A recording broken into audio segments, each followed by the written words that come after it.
Hey guys, so today in celebration of Oktoberfest, I'm going to be making Jägerschnitzel with a mushroom gravy and some homemade and fermented sauerkraut. And I'm a little late to the party here. Oktoberfest actually started the 22nd of September, but it does run all the way till the 7th of October. And the history is kind of a long and detailed one, but it does start back the 12th of October in 1810. There was a wedding between the Prince Ludwig I and Princess Teresa of Saxony-Hildburghausen. And they married at the Munich gates. They had a big feast, a big festival. They finished off the wedding with horse races, and they carried that tradition on to the next year, thus creating the tradition of Oktoberfest. The next year we saw an agricultural show, and in 1818 we started seeing beer stands, which turned into beer halls in 1896. And we still see Oktoberfest to this day, and we still celebrate it. So yeah, let's make some Jägerschnitzel, let's make some sauerkraut. Alright, so now I'm going to start on my sauerkraut. Got myself a half head of green cabbage, just slicing it up right now. And I'm going to add some salt to it, fold it in, and that's going to draw the moisture out of the cabbage. And the reason I want to do that is it's going to create its own natural fermentation brine.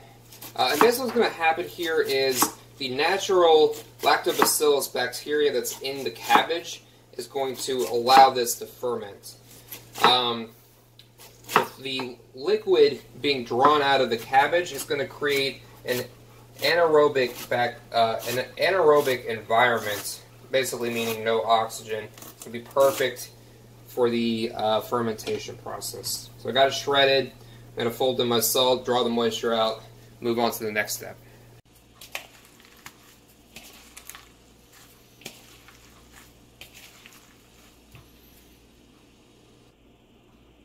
Got a good amount of liquid drawn out of the cabbage here, as you can see. What I have here are a few mason jars. I washed them with some hot soapy water, and I also sanitized it with some boiling water. Keeping a clean environment here is going to be really important. You only want the good bacteria, which is the stuff that we're getting from the cabbage leaves, and nothing else. Otherwise, this whole thing's going to go bad.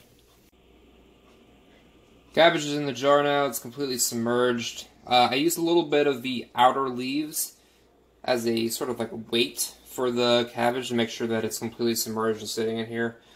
And then we're going to give this a week and see how it looks out. I'm just going to let it sit out here at room temp.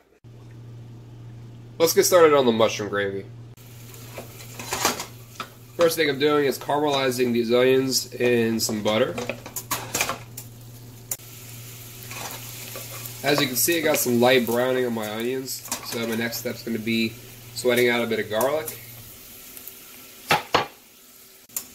Garlic doesn't take long, maybe 10 seconds of sweating. Now I'm adding my button mushrooms.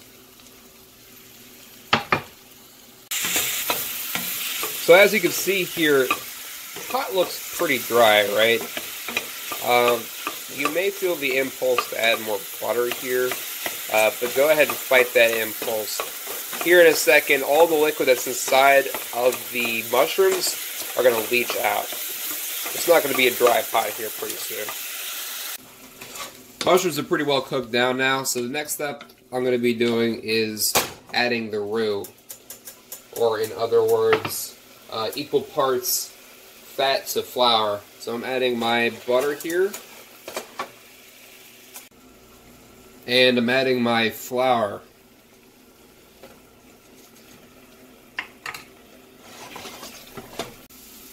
Alright, so I've done a little light cooking with the roux inside.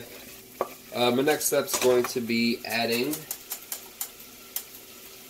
my beef broth.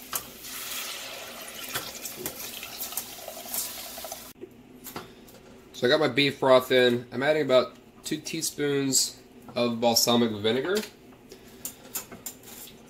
Next step is going to be bringing this up to a boil. Then I'm going to let it simmer for about 5 to 10 minutes. Add a little salt and pepper for seasoning, and that should be it. Alright, so I got to pound it out now. So the next thing I'm going to be doing here is breading schnitzel. Just adding a little bit of seasoning to start out with. Kosher salt and some freshly cracked black pepper.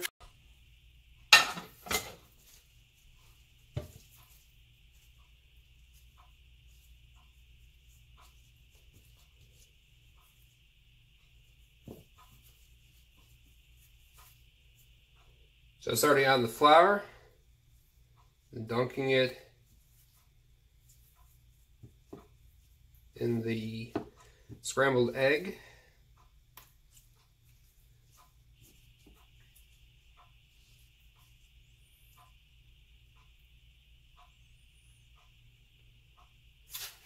And some Panko breadcrumbs and a little bit of chopped parsley for a little extra flavor and some added color. Next, we're cooking off the schnitzel. I got a pan here, a little bit of vegetable oil. My heat's on about a medium to medium high. Just, drop these guys right in the pan.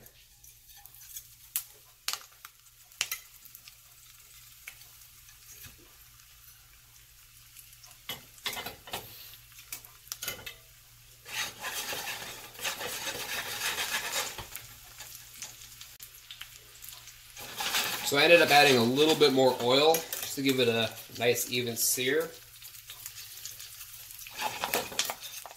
I got some solid browning here. So my next step here is going to be throwing this in the oven just for a few minutes.